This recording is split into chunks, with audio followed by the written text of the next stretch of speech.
Let's make some homemade dinner rolls. First, grab that big old mixer. Yes, mine has adorable little decals on it. Toss in 3 cups of flour, 2 packets of rapid rise yeast. Do not dissolve it, toss it in as is.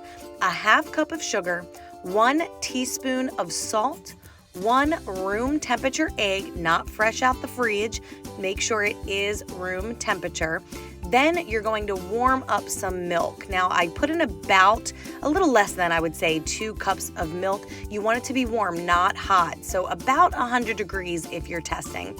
Make sure that dough hook is securely on there. And then on medium, you are going to mix this up for about 3 minutes. When it starts to look like this, you're going to take a half cup of flour, scrape the edges to make sure the dough comes to the center, and just add that flour on in there and mix it for another 3 minutes.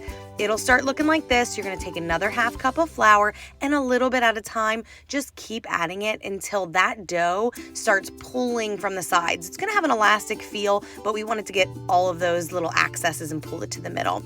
Cover it with a towel, stick it in a warm place for a half hour, then punch that baby on down.